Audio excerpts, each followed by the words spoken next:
민원련의 미디어 탈곡기 864회를 시작하겠습니다. 네, 안녕하세요. 저는 미디어 탈곡기 막내에서 이제 소녀가장이 된 민원련의 홍보 콘텐츠 팀 활동가 김나래입니다. 방송 모니터 활동가 공시영입니다. 오늘도 되게 재미있는 주제를 가지고 나왔어요. 이거 제가 처음에 저희 보고를 미리 할 때 테스트 보고라고 다 같이 올리는 방에서 확인이 가능한데 제목부터 되게 재밌어요. 방송사 단독 보도는 정말로 단독 보도일까? 네, 여러분들 많이 궁금하셨을 텐데 약간 직접 한번 해보기에는 뭔가 좀 어렵죠. 그래서 제가 직접 한번 해봤습니다. 여러분이 궁금해할 거를 공시영 활동가가 한번 직접 해봤는데요. 저는 이게 단독이라고 붙으면 아무래도 한번 클릭을 해보게 만드는 효과는 분명히 있다고 생각하거든요. 그 단독이 막상 되게 지역적이거나 뭔가 의미 있는 기사가 아니어서 문제지 단독이 붙으면 일단 한번 클릭해보는 어떤 효과는 있다고 생각이 드는데 이 주제로 보고서를 쓰게 된 좀 계기가 궁금해요. 근데 그러신가요? 단독 보도 누르면 있으면 클릭해보고 싶으세요? 저는 친구들이 다 같이 카카오톡방 같은 거에 야 단독이래 하고 보내주는 거를 봐요. 물론 내용은 막상 별게 없지만 어쨌거나 단독 붙으니까 한번 클릭해보게 되는 그런 건 있더라고요. 아, 효과가 있네요, 그게. 저는 효과가 없다고 썼는데 저는 그런 수식어 같은 거 잘 신경 안 쓰거든요. 그래서 기사 제목에 더 영향을 받는데 기사 제목에 뭐 단독이 들어가 있으면 뭐 그럴 수도 있겠죠. 실제로도 저희가 모니터하면서 보니까 단독 표시된 보도는 조회수가 약간 높더라고요. 네, 몇만 건 찍힌 보도는 대부분 단독이었어요. 근데 일단 저는 단독의 영향이 그렇게 큰가? 그거에는 약간 의문이 있어가지고 그렇게 했습니다. 사람들이 단독이라고 해서 많이 볼까 의문이 있어서 처음 시작하셨던 거예요? 그건 아니고 예전에 누구랑 얘기할 때 단독 보도가 진짜 단독인지 막 한번 확인해보고 싶다. 재밌죠. 저도 한 번쯤 있었으면 재밌을 거라 생각했는데 공시영 활동가가 이번에 진행을 하게 된 거예요. 그렇게 말하신 분이 있었는데 저도 궁금해서 해본 겁니다. 네. 우선 본 논의에 들어가기 앞서서 저희가 이제 단독을 쓰지 않는 방송사가 하나 있어서 이건 우선 설명을 하고 이야기하려고 해요. 바로 JTBC인데요. JTBC는 2018년 2월부터 단독이라는 표현을 쓰지 않기로 결정을 했었죠. 그간 취재 경쟁에서 단독이 가져다준 긍정적인 효과도 있었지만 반면에 표현의 오남용으로 인한 부정적인 측면도 있었음을 인정한다 하면서 단독 기준을 엄정하게 할 것을 논의해왔으나 그 기준 자체가 굉장히 모호할 수 있기 때문에 결국 사용하지 않는 쪽을 택했다라고 해서 공시영 활동가가 이제 모니터 보고서를 쓸 때에는 JTBC를 제외한 방송사를 대상으로 이 분석을 해보았습니다. 네, 요즘 조선일보가 JTBC 뺀다고 막 난리 쳐가지고 특별히 자세히 써줬습니다. 네. 왜 빼는지. 알겠습니다. 그 공시영 활동가가 지난 4월 한 달 동안 7개 방송사의 저녁 뉴스 중에서 단독 보도를 수집해서 정리했는데요. 총 몇 건의 단독 보도가 있었고 단독 보도는 맞는데 굉장히 지역적이거나 혹은 사건의 본질을 비껴가는 보도였는지 좀 그런 부분들을 정리해서 얘기해 줄 거예요. 이게 단독 보도의 기준은 우선 단독 보도의 역사를 좀 말씀드려야 될 것 같은데 재밌겠다. 네. 예전 논문들을 좀 참고해 보면은 속보 단독 보도 이전에는 속보나 특종이라고 썼대요. 방송사들이. 네, 속보나 특종이라고 홍보를 했는데 그 특종은 사실 방송사가 직접 특종이라고 해봤자 특종이 되는 게 아니잖아요. 사후 평가죠. 네. 특종은 사후 평가죠. 그리고 이제 속보가 또 있는데 속보는 아직도 나오긴 하지만 이제 속보성 보도들이 있잖아요. 그것들을 쓰면서 근데 나중에 온라인 포털 중심으로 뉴스를 사람들이 많이 보기 시작하면서 이 특종이랑 속보라는 게 합쳐져가지고 단독이 됐다. 이렇게 역사를 정리를 하더라고요. 단독 보도 지적하는 그런 논문들에서는. 분류를 어떻게 하셨죠? 단독 보도 관련해서? 네, 단독 보도는 이제 제목에 단독이라고 붙여놓은 거. 네네. 간단하게 그것만 기준으로 했습니다. 제목에 단독 보도 들어가면 단독 보도로 봤고요. 그렇게 해서 나온 게 7개 방송사에서 118건입니다. 많네요. 4월 한 달 동안 또 많지는 않은 건가요? 7개 방송사 저녁 뉴스 118건.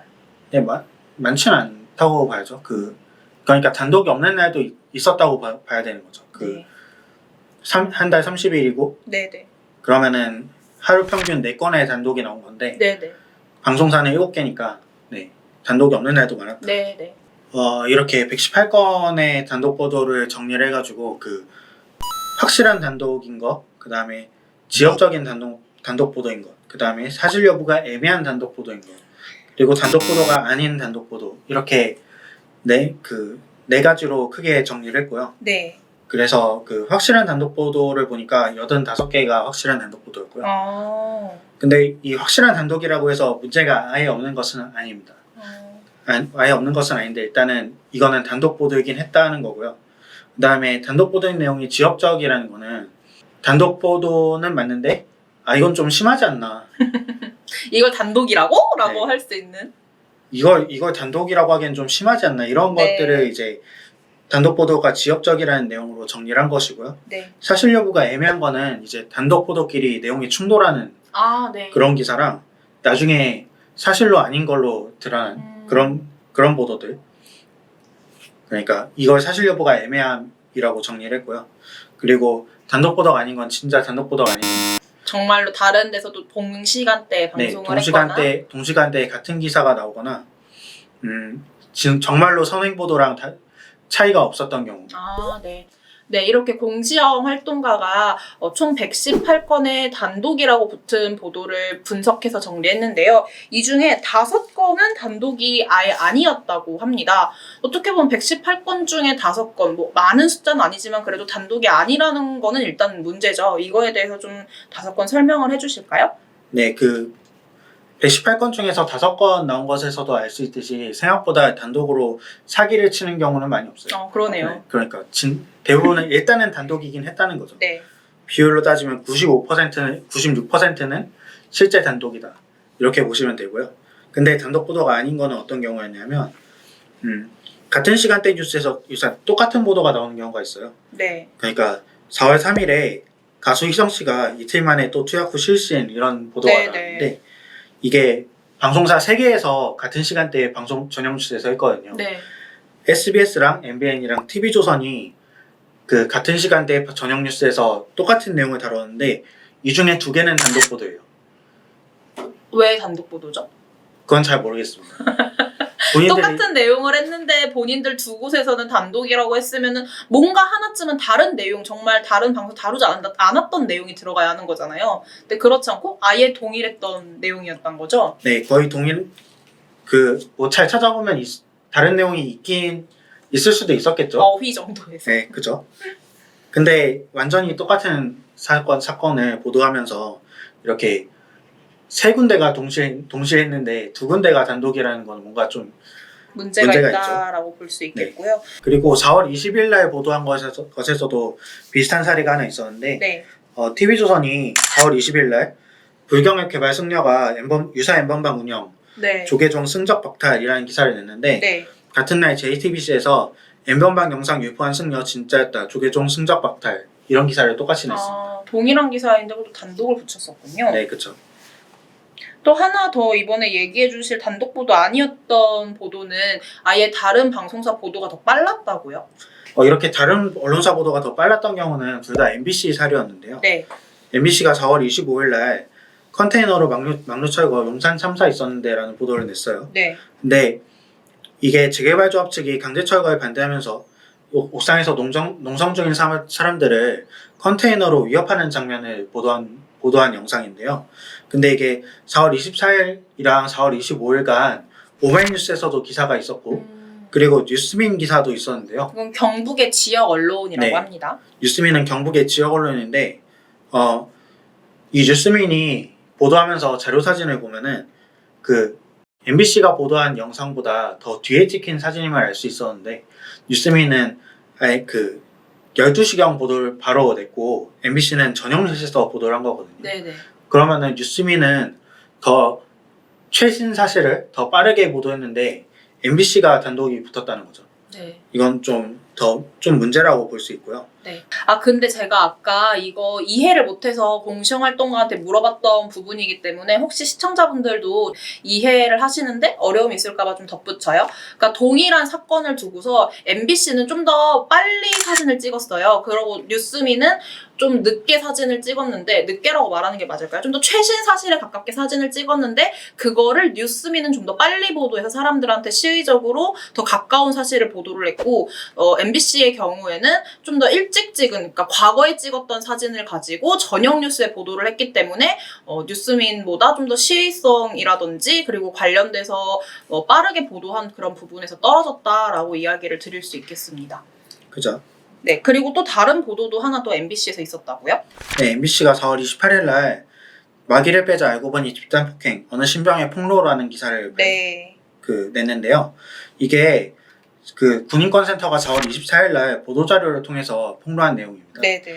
이게 계룡대 군사경찰대대에서 하사 오모 씨 지시로 신병 구타 사건이 있었다는 보도인 건데요. 이게 군인권센터 보도자료를 받은 거는 연합뉴스 기사였어요. 네. 연합뉴스가 그 4월 24일 날 바로 군인권센터에 보도자료를 받아서 보도를 했는데 1화부터 4일 후 MBC 보도가 나왔어요. 네. 그러니까 우선 단독이 아니었을 뿐더러 그 MBC 보도에 피해자 인터뷰가 들어있긴 한데 이걸 단독 보도라고 할 만한가? 이건 좀 의문이었습니다. 그러면 좀 약간 한번 짚고 넘어가야 될 부분이 그 단독 보도가 아니라고 판정하신 기준은 근데 제가 아까 말씀드렸듯이 단독은 속보랑 특종이 합쳐진 개념이거든요.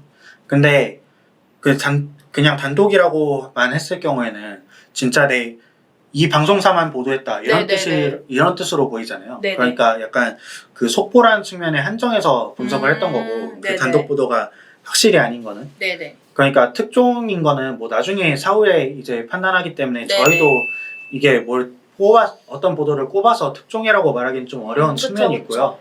그러니까 이제 속보성 측면에서만 분석을 한 겁니다. 저희도. 네네. 그렇습니다. 지금 총 단독 보도가 아니라고 보도를 정리해 준 거는 5건이 있었는데요. 이제 단독은 맞는데 또 너무 사서해서 이거를 단독이라고 말할 수 있을까라고 하는 좀 면구스러운 보도가 있었다고 해요. 특히 종편 채널에서 이 보도가 두드러졌다고 말씀하셨는데 좀 설명해 주세요.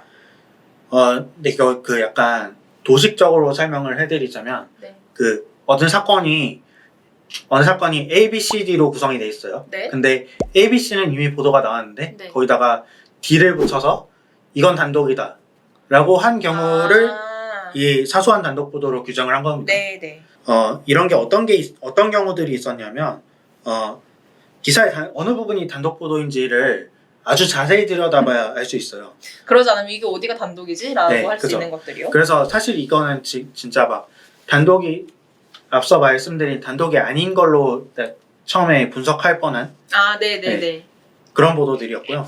그러니까 어떤 게 있었냐면 채널A가 4월 3일 보도한 것 중에 네. 1건당 15만 원 개인정보 유출, 조주빈의 사기라는 네. 기사에서 공익근무요원 최모 씨가 조주빈에게 개인정보를 건네는 대가로 한 건당 15만 원씩 주겠다고 제안받았다. 이런 내용을 보도를 했는데요. 네네. 이 사건의 핵심 사실이 뭘까요? 그 조주빈의 공범이 공익근무요원은 최모 씨라는 거고 이 사람이 조주빈에게 개인정보를 빼돌렸다. 이거 아니겠습니까? 그쵸. 근데 단독인 부분은 개인정보 유출 대가로 15만 원 받았다. 이걸 확인해서 단독이라고 붙인 겁니다. 그러면은 이미 이전에 앞에 있던 사실들은 다 알려져 있었는데 15만 원이란 거 우리가 추가로 알게 됐어 라고 해가지고 보도를 했다라는 점인 거죠? 네, 그죠. 네. 네. 굉장히 15만 원 받고 개인정보 팔았다. 이게 단독 보도할 내용인가. 이런 의문이 있고요. 그리고 4월 4일에 채널A가 입대 뒤에도 착수 영상 유도하며 박사방 유도. 이거는 군대에서 잡힌 이기아의 보도죠. 네네. 근데 이거는 뉴스원의 전날 기사인 조주임 공범 이기아 군입대 후도 매일 박사방 활동. 이거랑 내용이 거의 일치하는데요. 네. 채널A 보도에서 다른 점이 뭐냐면 군 관계자 인터뷰를 땄어요. 그래서 이기아가 군대에서 무슨 일을 했는지를 알려줍니다. 이게 채널A 보도에서 다른 내용이에요. 네, 그렇군요. 이게 아무래도 N번방 사건에 많은 국민들의 관심이 쏠려있고 하니까 작은 것 하나하나라도 어떻게든 찾아내가지고 보도를 하려고 하다 보니 뭐 이런 사실들을 알게 돼도 단독 보도다라고 붙여서 나오는 것 같은데요. 뭐 거짓말은 아니고 진짜 뭐 단독으로 알게 된 사실이 있긴 하니까요. 그게 굉장히 지역적인 게 문제라는 점이지. 그렇습니다. 네, 그러니까 취재원들이 언론사의 취재 요원들이 다 경찰서 같은 데 가 있잖아요. 그쵸. 그러니까 거기서 수사 정보 같은 거 좀 얻어다가 확인됐다 싶으면은 바로 단독으로 올리는 거죠. 네, 그런 식으로 나온 단독 보도라고 보시면 되겠습니다. 네, 지금 시영 활동가가 설명해준 내용은 N번방 사건 관련해서 좀 이렇게 지역적인 단독 보도들이 나왔다라는 점이었는데요. 실은 이거 관련해서 지금 이야기해드린 대표적인 뭐 기사들 말고도 몇 건 더 많이 있어요. 굉장히 많이 있기 때문에 이걸 저희가 시간상 다 설명해드리기는 어렵고 대신에 민원련 홈페이지나 오마이뉴스, 미디어 오늘 이런 데서 기사로 확인해 보실 수 있으니까 한번 확인해 주시면 좋겠습니다. 저희도 설명해드릴 기사가 굉장히 많거든요. 그 다음으로는 좀 사건 핵심 벗어난 단독 보도들이 있었다고 하는데 이거에 대해서 좀 설명해 주실까요? 네, 이거는 진짜 아까 ABCD에서 들어갈 법한 내용이 아닌 것들을 단독 보도한 내용인데요. 네. 그 TV조선이 4월 13일 날 라임 핵심 피의자 도피 중 수백만 원짜리 생일 파티했다. 네. 이 중에 생일 파티했다 이걸 단독 보도한 거예요. 도대체 생일 파티한 게 무슨 상관인지는 모르겠는데 일단 어떤 내용인지 설명을 드리자면 라임 사태 핵심 피의자인 수원역의 재무이사 김모 씨가 그 작년에 해외 도피를 하다가 올해 잡혔거든요. 올해 5월쯤에 잡혔거든요. 네. 그 중에 이 보도가 나온 4월 13일 근방에는 4월 13일쯤에는 이 사람이 칭따오에 있을 것이다 이런 내용의 기사들이 좀 있었는데 네. 이 TV조선이 언제 생일 파티했는지를 따져보면은 작년 4월쯤에 칭따오에서 생일 파티를 했다는 거예요. 근데 올해 이 사람이 어디 있는지가 중요한데 작년에 그쵸. 4월 13일 날 도피 중에 생일 파티를 했다 이거를 단독 보도하면은 범인 잡는데 도대체 무슨 도움이 도움이 될까? 저는 실은 앞에서 생일 파티 관련 보도했을 때 그냥 뭐 보도할 수 있겠지라고 생각했던 게 잡히기 직전에 이러한 생일 파티를 했다라는 정황을 뭐 포착했다 이러면은 보도할 수 있겠네 생각했는데 들어보니까 그게 직전의 이야기가 아니라 11개월 전에 이야기를 한 거면 그죠? 시혜성도 떨어지고 굉장히 지엽적인 사건에 대한 보도를 했던 거네요. 네, 그죠. 어떤 탐정이 범인을 잡아야 되는데 범인이 11개월 전에 여기 있었으니까 아주 중요한 사실을 알아냈다. 그건 아닌 거죠. 그건 아니죠. 위렌한테 잘릴 거 아닙니까? 위렌한테 진짜 잘리죠. 그러면. 네, 그렇습니다. 네. 이런 보도도 있었고요. 또 똑같은 게 또 있었는데 4월 29일에 이것도 라임 사태 관련 내용인데 네. 대신증권 센터장이 그 라임펀드 설명 녹취 보니까 손실 가능성 없다 이렇게 얘기한 겁니다. 네. 얘기했다는 겁니다. 근데 이게 라임펀드를 실제로 판 사람이에요. 네네. 판 사람인데 금융감독원이 4월 29일 날 무슨 내용을 발표를 했냐면 장 센터장이 라임펀드의 부실을 사전에 인지하고도 펀드를 팔았다. 이 네. 내용을 검찰에 통보를 했어요. 그러니까 이거를 발표를 하니까 오전에 이 사실이 보도가 되니까 TV조선이 오후에 그 라임펀드 설명 녹취록을 이제 작년쯤에 라임펀드 설명 녹취록을 설명회를 연 거를 녹취록을 입수해서 보도를 한 거거든요. 네네. 근데 도대체 무슨 내용이 새로운 내용인가? 새로운 내용은 없이 그냥 다시 한번 확인해주는 차원에서 나온 보도인데 이걸 단독 보도라고 붙였다고 봐도 되겠네요. 네, 그죠. 라임펀드에 문제가 없다고 투자자를 설득했다는 사실은 이제 네. 라임 사태 초기부터 알려져 그러니까요. 있었고 금융감독원이 이날 검찰에 이 사람이 라임펀드 부실을 알고 펀드 팔았다 이렇게 발표를 했고 근데 오후에 나온 보도를 보니까 그 손실 가능성 없다라고 얘기를 했다. 이거를 단독 보도하면은 중요한 내용인가 싶은 거죠. 그래서 굉장히 좀 지역적인 보도다 뭐 이렇게 얘기를 해볼 수 있겠고요. 다음 거는 좀 소제목도 재밌어요. 단독 보도를 드래곤볼 모으듯이 했다라는 건데요. 이거에 대해서도 좀 설명해 주실까요? 네, 이거는 단독 보도를 약간 모으면은 단독 보도가 되는 그런 사례인데 네. 아까 도식적으로 좀 설명을 드렸잖아요. 어떤 사건 F가 있으면 이것이 A, B, C, D로 이루어진다. 네. 근데 A도 단독, B도 단독, C도 단독, D도 단독, 다 모으니 이것도 단독 이런 게 된 사례입니다. 네. 4월 말 이게 어떤 사례냐면 4월 말 벌어진 장롱 시신 발견 사건인데요. 네. 처음에 MBN이 장롱 시신이 발견됐다는 걸 단독 보도했어요. 네. 그 다음에 근데 MBN은 저녁에 뭘 보도했냐면 용의자가 전과자라는 내용만 덧붙여서 단독 보도한 겁니다. 이 단독 그러니까 장롱 시신 오전에 나온 보도는 장롱 시신이 발견됐다. 그리고 경찰이 용의자 누구를 쫓고 있다. 그러니까 근데 그 용의자는 그 장롱에서 발견된 할머니의 아들이다. 여기까지 알려진 사실이었어요. 근데 MBN은 여기다가 용의자가 전과자라는 내용만 붙여서 단독 보도한 겁니다. 5일. 그 다음에 이틀 후에 이 사건의 범인이 검거가 되는데 네네. 이거는 한 건의 속보와 두 건의 단독 보도로 나왔어요. 범인이 검거됐다는 거는 연합뉴스 속보로 나왔고요. 네네. 그리고 단독 보도한 내용은 뭐였냐? 이 사건 범인이 검거된 경위를 우선 말씀드리자면 시신을 싼 비닐에 남긴 지문이 범인 검거의 결정적 증거가 됐고요. 범인은 오토바이로 도주한 뒤 한 여성과 모텔에 있다가 잡혔어요. 네. 근데 비닐에 남긴 지문과 오토바이 도망은 네. MBN의 단독 보도로 나왔고요. 이게 아무래도 범죄 사건이다 보니까 뭐 하나라도 정보 빨리 캐치하면 우리가 단독거야, 우리가 단독이야 이러고 서로 경쟁하듯이 단독 보도를 냈다라고 생각해 볼 수 있을 것 같은데요. 네, 그죠. 네, 그러니까 그 사건의 일부분은 여기서 단독 보도하고 그쵸. 일부분은 저기서 단독 보도하고 이렇게 된 거죠. 그리고 더 웃긴 거는 다음 날에 이 모든 사실을 합쳐놓은 보도가 있었어요. 동아일보 보도, 단독 보도로 나온 건데 이것도 단독 보도였습니다. 근데 저는 또 그런 생각이 드는 게 우리가 앞에서도 계속 여러 번 설명을 했지만 단독 보도라고 한다면은 굉장히 그러니까 독자들이 바라는 바는 그거잖아요. 독자나 시청자가 바라는 바는 아 진짜 이 뉴스에서만 볼 수 있는 내용이고 굉장히 어떤 사건의 본질, 뭐 핵심을 꿰뚫는 부분을 단독 보도를 통해서 얻기를 바라는데 그냥 지역적으로 뭔가 사건, 특히 범죄 사건이 터졌을 때 이 사실을 뭐 A라는 사실 알아냈어, B라는 사실 알아냈어. 그게 중요한 게 아니더라도 A라는 사실, B라는 사실, C라는 사실 이런 것들을 모아가지고 하나하나 나눠가지고 단독 보도 경쟁을 하는 게 과연 독자들한테 단독 보도를 전해줬을 때 의미가 있는 것인가, 이 부분에서는 좀 아쉬움이 남을 수밖에 없는 부분인 것 같아요. 네, 이렇게 앞에서 좀 설명해드렸던 거는 채널A나 MBN 이런 곳에서 종편에서 다수 이런 지역적이거나 뭐 드래곤볼 모으듯이 단독들을 모았던 보도들에 대해서 얘기를 해드렸는데요. 근데 종편뿐만이 아니라 이제 저희가 앞에서 표로 이제 화면으로도 보여드리겠지만 지상파에서도 이런 지역적인 단독 보도는 피해가지 못했습니다. 네, 이 부분에 대해서도 얘기를 해주세요. 네, KBS가 그 4월 17일 날 네. 그 온라인 수업이 그때 막 시작되던 시기였는데 코로나 때문에요. 네, 그때 EBS 온라인 클래스에서 출석 조작이 가능하다는 내용을 단독 보도를 했어요. 네.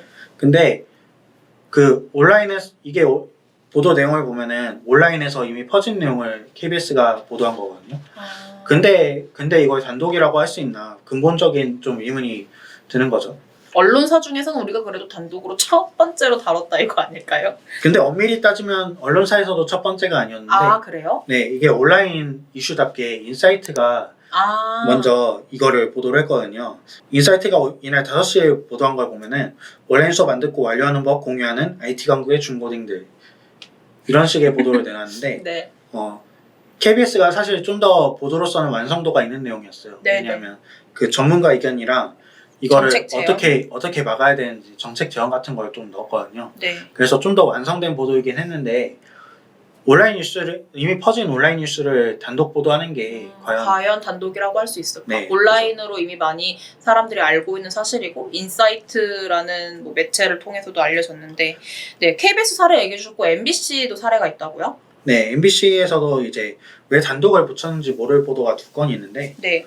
MBC가 4월 18일 날 보도한 것 중에서 신천지 온라인 예배 콘텐츠를 단독 입수했다고 보도를 했는데요. 신천지 온라인 콘텐츠요? 네, 이거는 내용을 보면은 신천지 온라인 예배 콘텐츠에서 언론의 특정 보도가 사실이 아니라고 우기고 있다. 이거를 이거를 단독 보도한 거예요. 근데 언론 보도에 대해서 신천지가 어떤 반박을 하고 있는지 이거를 단독 보도하면은 단독 보도할 가치가 있나? 이걸 보고 걔네들이 뻔뻔하다고 화내라는 건가? 약간 이런 생각이 들고요. 네네. 그리고 MBC가 4월 22일 날 공교롭게도 둘 다 신천지 관련 내용인데 네네. 신천지 하부 조직인 하늘문화 세계평화광복 줄여서 HWPL인데요. 네네. 여기서 서울시가 설립허가 취소를 사실상 확정했다라고 단독 보도를 했어요. 근데 이날 7시에 CBS 노컷뉴스가 보도한 내용을 보면은 서울시가 HWPL이 그 법인 취소를 위해서 최근 청문회를 실시를 했는데 얘네들이 불참했다. 그래서 절차가 완료되는 대로 법인 취소 결정을 내릴 거다.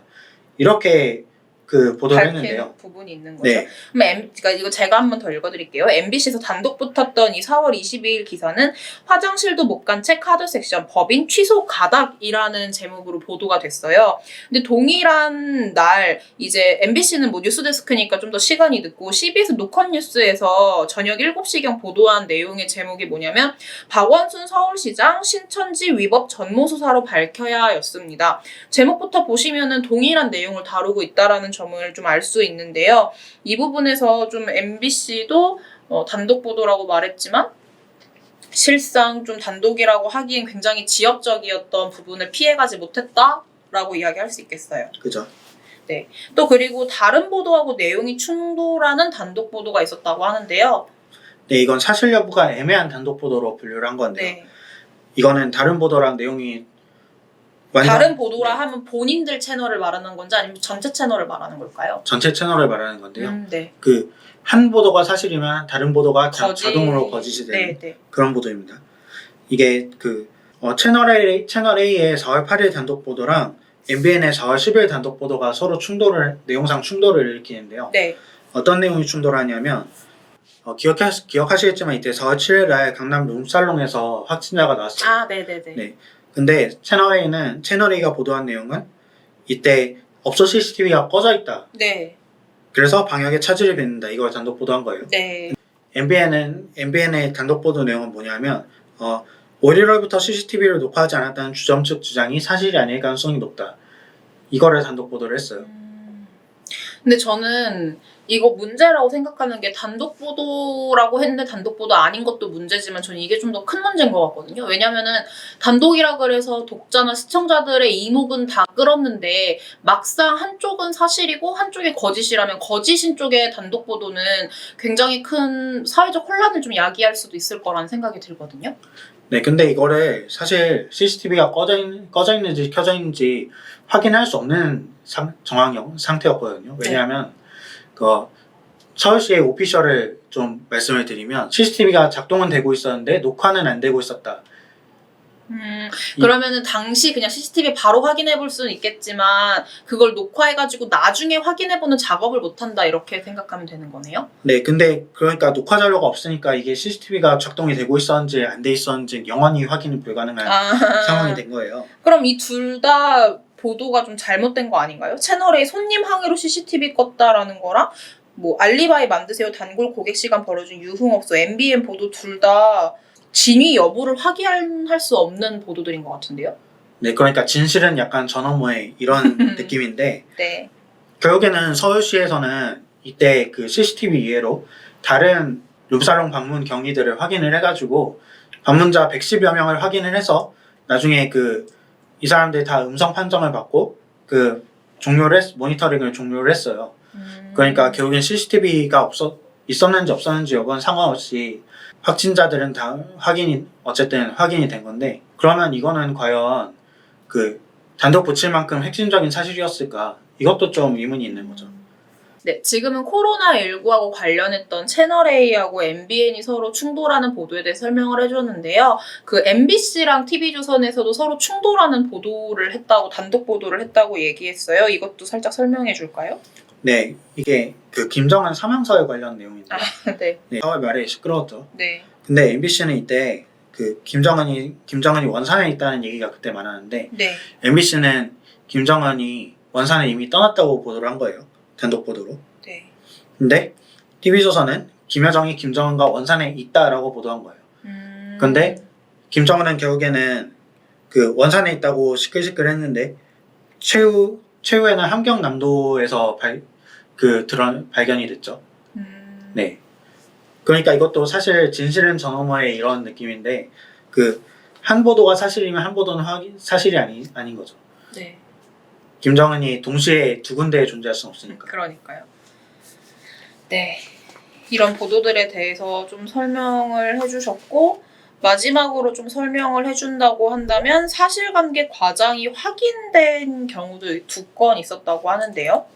네, 이거는 TV조선이 4월 19일 날 추미애 법무부 장관의 정책보좌관인 현직 검사가 비의혹으로 대검찰청에 수사 의뢰된 것으로 확인됐다. 네. 이렇게 보도를 했는데요. 이 수사 의뢰된 것 부분이 약간 과장이 있는 겁니다. 왜냐하면 이 제목에서 볼 수 있듯이 권익위가 송부했다고 돼 있잖아요. 이 네. 송부가 수사의뢰랑 다른 거예요. 수사 의뢰랑 다르게 그냥 대검에 그냥 뭐 붙여 보냈다? 네, 그죠. 왜냐하면 그 법률에 따져도 이게 그 위원회가 자기네들이 좀 긴가민가한 사건의 경우에는 수사기관에 송부할 수 있다고 돼 있거든요. 네. 그럼 수사기관은 그때부터 이제 이거를 수사할지 말지를 독립적으로 판단해서 수사 개시를 할 수 있는 거예요. 그럼 어떻게 보면은 수사 의뢰랑 송부라는 단어는 다른 의미를 함축하고 있는데 이제 수사 의뢰라는 단어를 뭐 어떻게 보면 오남용을 한 거죠. 그렇게 해가지고 좀 과장해서 보도했다고 말할 수 있겠네요. 네, 그때 추미애 정책보좌관이 그 수사 의뢰했다 이러면은 그 약간 사실관계 뭔가 그쵸. 수사 의뢰도 특히나 민원성이라고 말씀하셨잖아요. 네, 그죠. 법적 성격이 민원이에요. 수사 의뢰 같은 경우는. 그래서 이 사건 후속 보도에서도 검찰이 수사 의뢰가 아니라 신고사항 송부라고 정정하는 내용이 이제 등장을 하고요. 네. 실제 수사 의뢰는 4월 22일에 한 시민단체가 그 수사 의뢰하면서 수사 의뢰서를 제출하면서 수사 의뢰가 된 거고요. 그 검찰이 결국에는 이 사건을 배당을 했는데 배당해서 공식 수사에 들어가긴 했는데 이게 알려진 건 4월 27일이었습니다. 죄송해요. 제가 너무 어려워가지고 자꾸 중간에 정신줄이 나가네요. 네, 그렇습니다. 보고서를 작성한 계기도 그렇고 지금 제가 쭉 설명을 들으면서 솔직히 말하면 제가 반은 따라오고 반은 따라오지 못했었는데요. 이유가 그러니까 이걸 왜 단독 보도했는지 자체를 제가 좀 이해를 못하다 보니까 좀 따라오지 못했던 부분이 있어요. 오늘 방송은 아마 저를 보시면 많이 멍한 모습을 보실 수 있을 것 같은데요. 전 JTBC가 왜 2018년도부터 왜 단독을 붙은 보도를 하지 않겠다라고 말했는지 이번에 공시형 활동가가 정리해준 보고서를 보고 좀 이해할 수 있게 됐습니다. 공시형 활동가가 몇 가지 기준으로 단독 보도 유무를 분류해서 기사를 좀 정리하고 단독 보도가 갖는 의미나 필요성에 좀 고민해봤을 것 같아요. 저희가 앞에서 계속 뭐 과거의 속보와 특종을 합쳐서 단독이다라고 지금 얘기를 하고 있다고 했는데 단독이 진짜 단독으로서 좀 가치를 가지려면 어떠한 내용이 포함돼야 할까요? 그러니까 아까 단독 보도 다시 한번 그 단독 보도의 정의로 좀 들어가자면 단독 보도는 특종이랑 속보가 합쳐진 거거든요. 네. 그러니까 특종을 가장 빨리 했다. 이건 네네. 사실 이건데 그 특종이라는 거는 누가 그 언론사가 정해주는 게 아니잖아요. 그렇죠. 사후에 그거를 읽은 독자나 아니면 본 시청자들이 이거는 정말 이 언론사가 아니었으면 알 수 없었다라고 하고 특종이라고 사후 평가를 해주는 거죠. 네, 그리고 게다가 똑같은 보도라도 보도의 질이 차이가 나가지고 네. 나중에 먼저 보도한 기사보다는 나중에 더 심층 보도한 기사가 독자들의 기억에 남고 그렇죠. 반향이 더 클 수가 있거든요. 네. 근데 단독 보도는 약간 이런 기준들을 좀 흐린다. 이렇게 판단이 들고요. 단독 보도라는 존재 자체에 대해서 약간 회의적인 입장이신 네, 거예요. 그러니까 그 결국에는 기자들의 공치사라는 거죠. 그리고 그 음식점 보면은 막 여기저기서 원조 다 하잖아요. 네네. 그래서 네. 유튜브 콘텐츠 중에는 진짜 원조 식당 찾는 그런 방송도 있었는데 약간 음식점의 원조랑 방송사의 단독이랑 비슷한 개념 아닌가.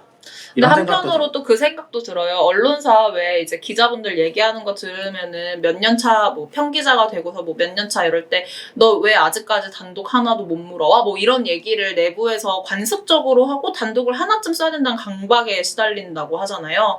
정말 그런가요? 저 그런 내용 그래요? 제 주변에 또 이제 기자인 친구들 얘기 들으면 단독을 못 써서 좀 눈치를 주는 경우도 회사 내부에서 좀 있는 것 같더라고요. 네, 그러니까 이게 결국에는 기자들의 공치사밖에 안 된다는 거예요. 그렇게.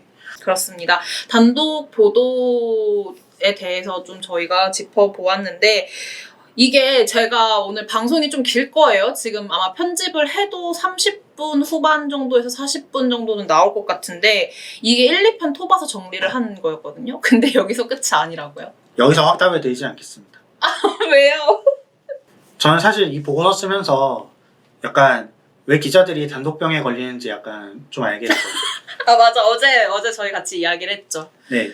제가 이 보고서를 6월 중순쯤에 발제를 해가지고 한 2주 정도, 한 일주 반 정도? 그 정도 자료 정리를 하고 보고서는 6월 30일 날 이제 완성을 했는데 데스킹 과정이 좀 걸렸어요. 처장님이 네. 바빠서. 네. 네, 데스킹 과정도 좀 걸리고 그랬는데 발제함과 동시에 미디어오늘에서 갑자기 막 그 어느 교수님께서 방송사 단독보도 품질 연구 이런 논문을 냈다 이런 기사가 뜬 거예요. 그래가지고 아 이거 보고 한 거 발제한 건 아닌데 여기를 통해서 해명의 창구로 좀 사용하시는 거 아닌가요?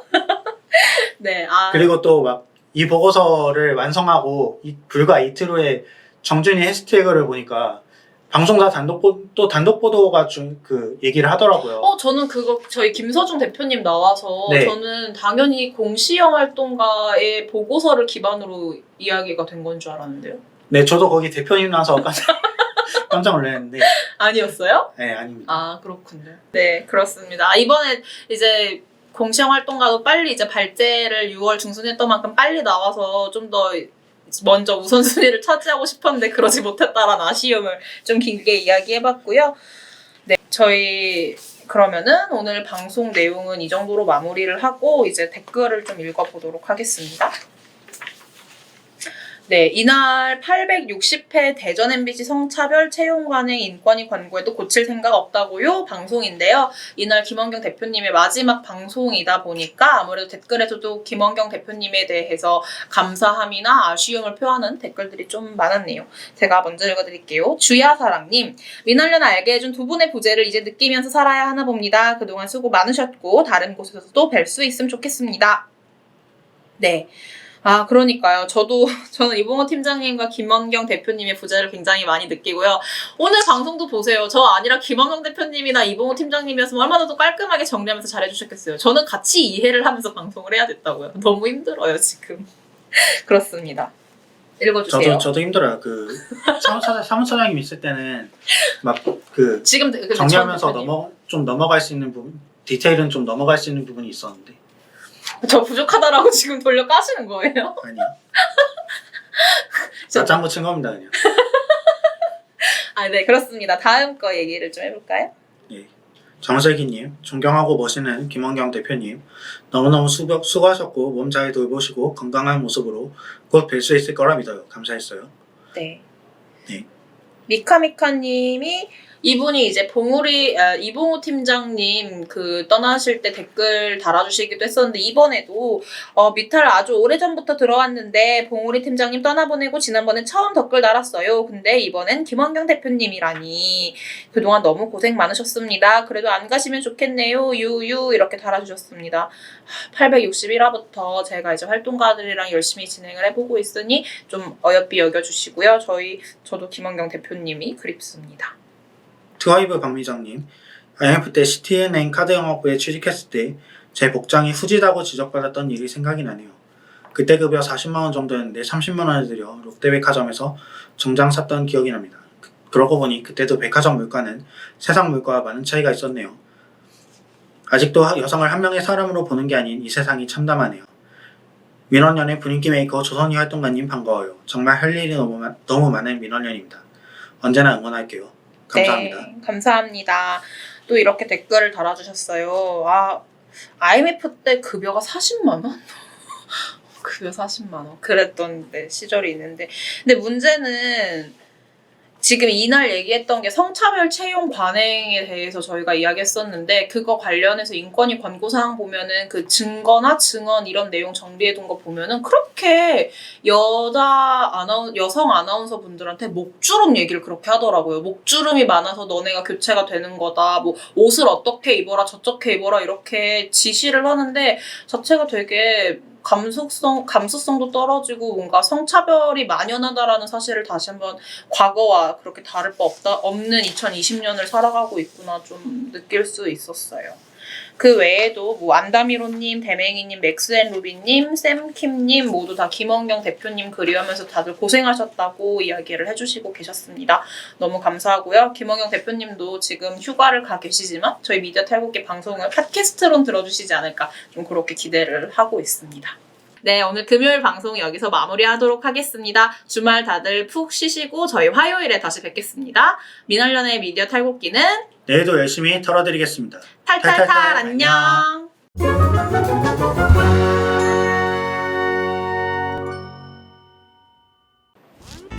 네, 공시영 활동가 벌써 3번째예요. 되게 미디어 탈북기 나오기 싫다고 저한테 그러는데 최다 출연을 하셨습니다. 저는 재미가 없어요. 왜요? 방송 체질이 아니에요. 본인이 지금 목소리 가라앉은 거 봐도 알 수 있죠. 물 한 번 조심하실까요?